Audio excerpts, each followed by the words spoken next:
Bonjour à tous et bienvenue sur la chaîne, et aujourd'hui je vais vous présenter mon tout nouveau CF Moto Z-Force 950 Sport R. Échelle 1/12e. Bah oui, désolé les gars, j'ai pas gagné au loto, donc on va se contenter de la version 1/12e aujourd'hui. Donc trêve de plaisanterie, voici donc ce Z-Force 950 Sport R, comme je vous disais, de chez Pinecone Model, mais qui est réalisé sous une licence officielle CF Moto. Vous voyez qu'il y a tous les marquages officiels CF Moto avec le QR code, si l'on peut dire, la vérification d'authenticité de CF Moto. Donc c'est pas un knock-off, c'est pas une copie, c'est pas un truc bizarre, c'est fait officiellement avec CF Moto, et du coup bah, c'est pas donné quand même, il faut le dire. Donc échelle 1/12e du fabricant Pinecone.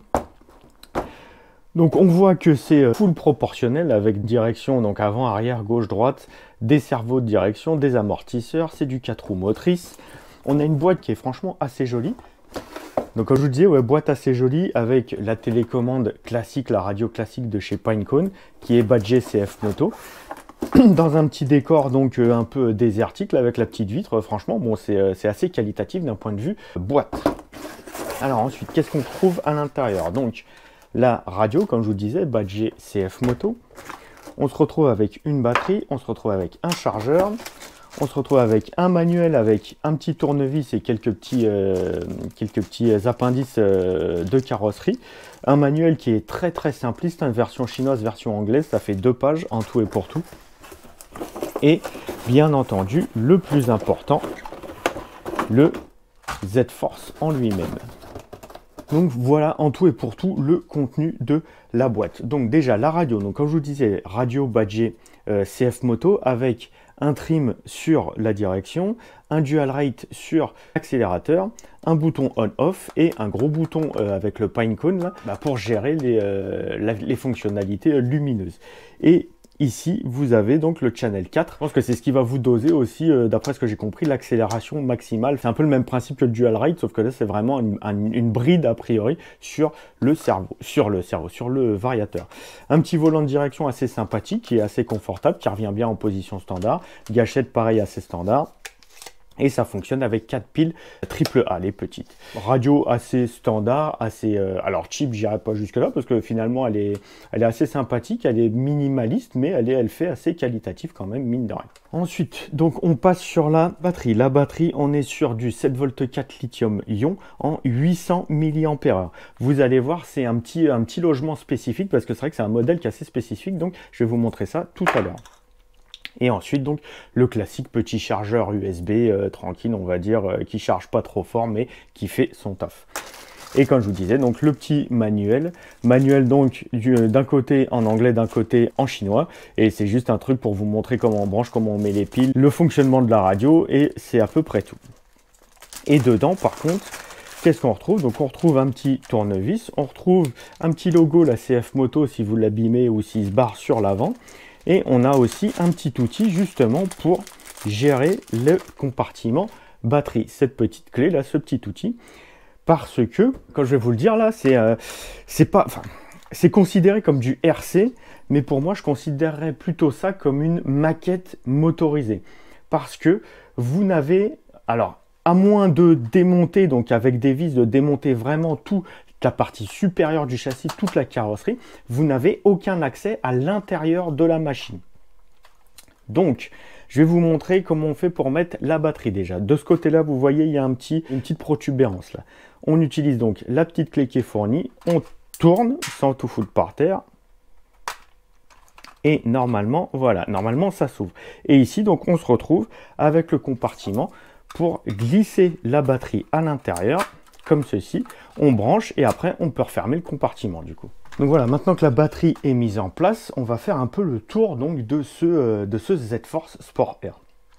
Alors déjà, l'extérieur, parce que c'est tout le sujet de cette machine, c'est le réalisme et l'extérieur. Donc déjà, on peut voir que, bah, encore une fois, hein, le soin apporté au réalisme et au détail est très présent. Hein. Tous les petits détails de la machine réelle sont reproduits. Hein. C'est pour ça que je vous dis, c'est plus pour moi une maquette que vraiment du modélisme, que vraiment du RC, on va dire. À l'intérieur, donc vous voyez tous les détails avec le volant, le petit compteur, Vous avez les poignées pour les passagers, les sièges, les petits sièges baquets, le frein à main, la commande de boîte, etc. Bon, tout a été reproduit. Pareil sur le toit, vous avez le petit logo CF Moto. Les détails d'un point de vue graphisme et kit déco sont bien présents. Vous avez le logo CF Moto sur le dessus. Vous avez des caches écrous parce que normalement les roues, il faut bien qu'elles tiennent avec des écrous ou des vis. Donc là, c'est pas apparent. Vous avez des caches vraiment sur les jantes pour faire comme des vraies jantes, si l'on peut dire. Vous avez les feux arrière. Vous avez tous les links de suspension. Donc qui d'un point de vue purement RC ne sont pas forcément indispensables, mais qui reproduisent donc ce qui se passe dans la vraie vie, sur le vrai modèle. Vous avez le coffre à l'arrière qui s'ouvre, donc pour pouvoir, comme sur la vraie version, hein, comme sur le modèle échelle 1. Donc c'est vraiment une reproduction du modèle à l'échelle 1. Donc vous avez des roues avec bien entendu un différentiel à l'arrière, des roues avec des pneus caoutchouc, par contre il n'y a pas de mousse, c'est creux, c'est juste de l'air à l'intérieur, donc c'est tout ramollo. À l'avant c'est pareil, on se retrouve donc avec un différentiel à l'avant, avec des pneus qui sont en caoutchouc sans mousse. À l'avant comme à l'arrière, vous avez des cardans homocinétiques qui sont en plastique. Vous avez des sorties de différentiel en plastique. Vous avez tout ce qui est commande de direction. Pareil, c'est du plastique avec un renvoi d'angle sur l'intérieur comme on peut le voir. Vous avez donc un châssis principal qui est badgé CF également et qui est badgé CF Moto. Donc on voit bien que CF Moto a voulu s'approprier ce modèle en tout cas. Vous avez donc une double triangulation à l'avant avec des suspensions, donc des amortisseurs avec les petites bonbonnes, là pareil pour reproduire les vrais amortisseurs. Par contre, on est simplement sur un ressort, on n'a pas d'huile, on n'a rien du tout, c'est juste un tout petit amortisseur avec un ressort. Vous avez une des rares parties en métal, vous avez un petit renfort en métal là, sur les bras de suspension. À l'arrière, même combat, on se retrouve donc avec des petits amortisseurs avec bonbonnes, etc. pour essayer de recréer l'amortisseur du modèle réel. Pareil, on est juste sur un petit ressort, pas d'hydraulique, rien du tout.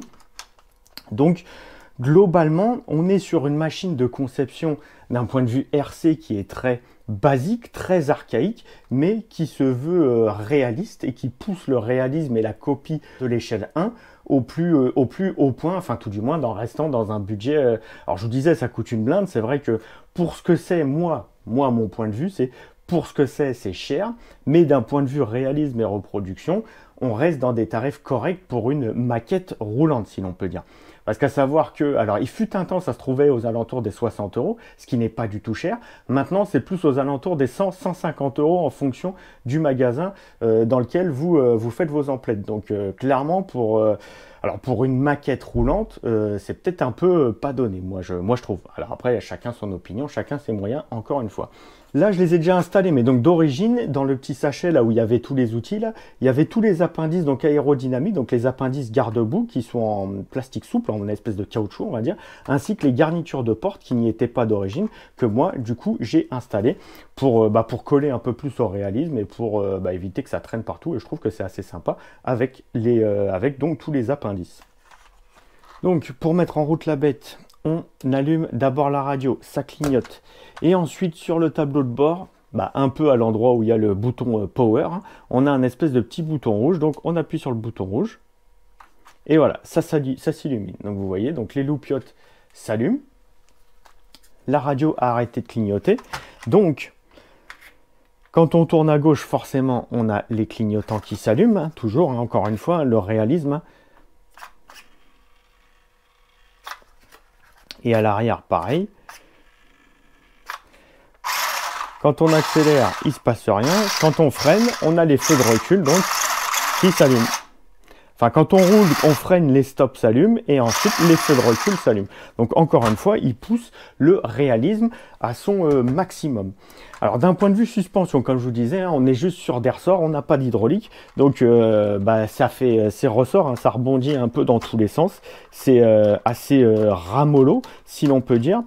On a l'impression qu'à l'arrière, il y a un amortisseur qui remonte moins bien. Là, on a le truc, il est un peu penché comme ça. Bon, on va voir ce que ça donne en roulant. Mais encore une fois, hein, comme je vous disais, c'est plus une maquette roulante que vraiment un modèle RC à proprement parler. Et donc comme je vous le disais, donc le bouton ici sur la radio, si je le mets au niveau 1, on a une certaine vitesse. Niveau 2, ça roule un peu plus vite. Et niveau 3, on est à la vitesse maximale. Donc ça va servir de bride de vitesse maxi. Et là, vous avez un dual rate qui va gérer un peu la pente ou la... Comment la puissance, l'arrivée de la puissance. Voilà, c'est ça. Et donc là, vous avez votre trim sur la direction. Donc d'un point de vue angle de braquage, bah, ça braque pas trop mal. C'est pas fou, mais ça braque pas trop mal. Donc bon, encore une fois, je vous dis, c'est plus une maquette motorisée qu'un vrai modèle radiocommandé, qu'un vrai modèle RC.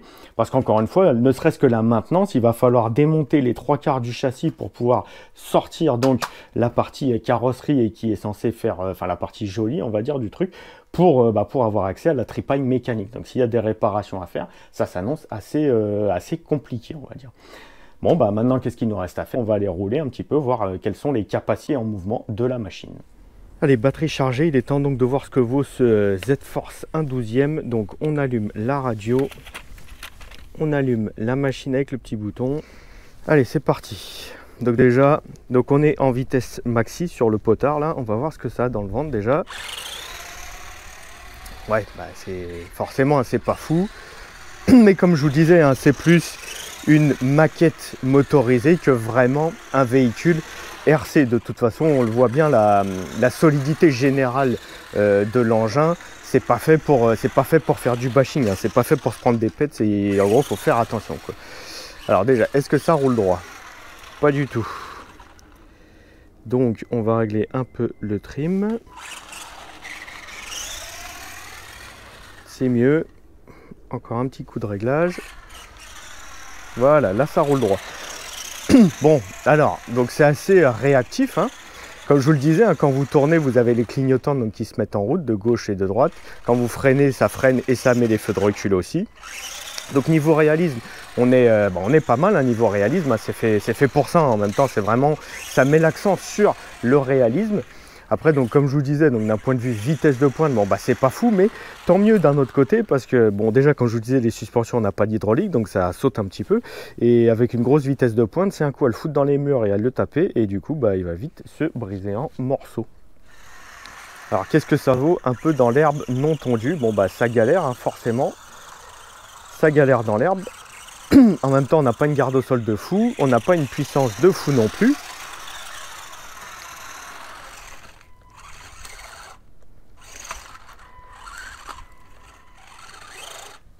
Bon, même pour faire du crawling, c'est pas fou.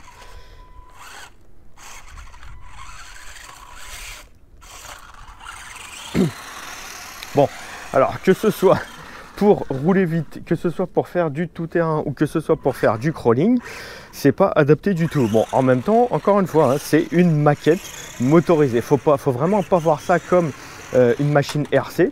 Bon, ça se retourne un petit peu aussi du coup. Faut voir ça comme vraiment une maquette motorisée et faut prendre ça pour le réalisme et pas forcément pour la performance. Bon, vous voyez dans l'herbe, même juste dans l'herbe un petit peu haute, hein. Bon, je vous avouerai que j'ai pas passé la tondeuse depuis quelques temps. En même temps, on est en plein hiver, hein, donc je vais pas passer la tondeuse en plein hiver. Mais du coup, avec même un petit peu d'herbe un petit peu haute, bah ça galère très vite et c'est du tout terrain, c'est pas fait pour non plus, hein. Donc de là à trouver une utilisation à cette machine, si, à part pour faire du indoor ou pour faire, je sais pas, des reproductions, faire semblant de partir en balade avec une remorque ou avec d'autres trucs, je sais pas. Honnêtement, l'utilité de cet engin, je ne la vois pas. C'est juste pour le fun, j'ai envie de dire. C'est sûr que c'est sympathique. Bon, la reproduction et le réalisme est vraiment poussé assez loin. La reproduction est très propre. Donc d'un point de vue réaliste, c'est assez sympa. Alors après, pour rouler en intérieur, pourquoi pas, pour rouler en intérieur gentiment avec des enfants ou des adultes, hein, peu importe, mais pour rouler en intérieur et juste se marrer 5 minutes, bon, pourquoi pas. Après, encore une fois, en fonction du prix, bon, ça peut faire vite cher l'amusement, vite fait 5 minutes, quoi.